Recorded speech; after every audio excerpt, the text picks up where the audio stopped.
Hi, this is Gail, and today I want to share a devotion I've titled, Why Did God Make Me a U.S. Citizen?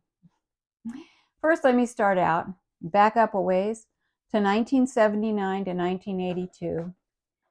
My husband and I and our family, we lived in Germany, where my husband's tank company helped guard Europe against communist aggression.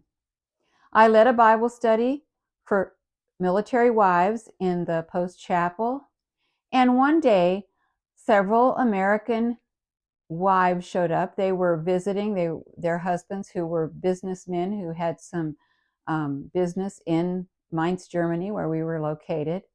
And so they joined us, wanted to come to a Bible study and talk to some Americans.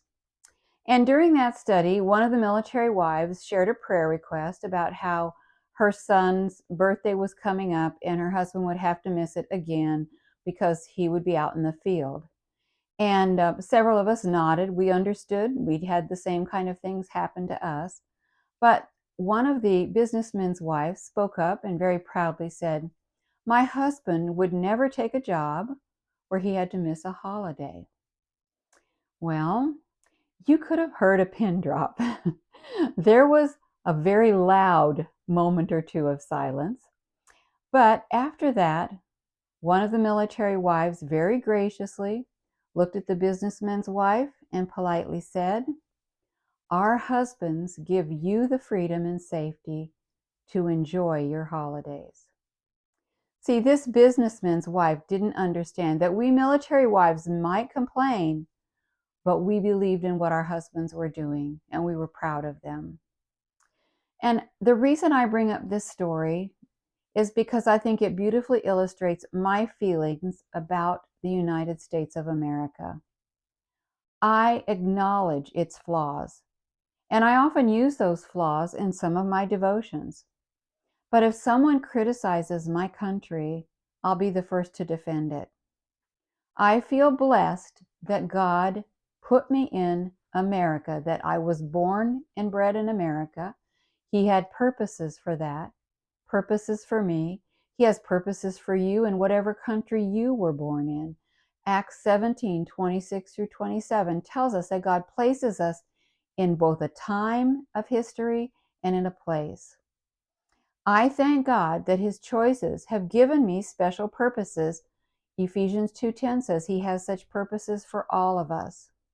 And God's remnant people in America are doing our best. And I'm very proud of the things I see being done.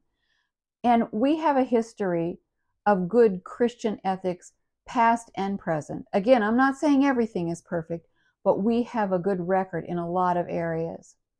So, while I am born and bred an American, I love other countries. I've lived overseas several times.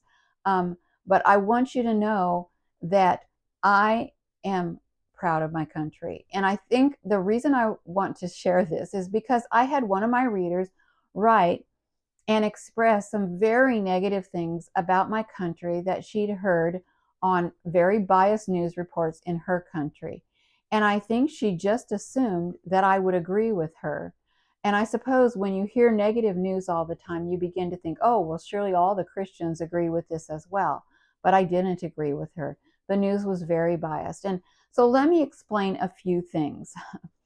Newscasts try to kind of put people into little slots, little different places, as if we all fit one type of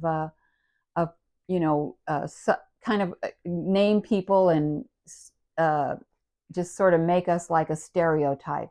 Well, you're not going to do that with Americans. We're all very different. But I do know that remnant believers, Christians who really love the Lord, they don't go around calling themselves Christian nationalists or MAGA Christians, as so often we hear put out on the news. We identify as people who love God and who vote for platforms that best represent biblical values. Remnant believers vote for policies, not personalities. You know, there are rude, arrogant, foolish politicians on both sides of the aisle. If we were voting for personalities, we would have a really rough time picking out the ones that best exemplify our beliefs.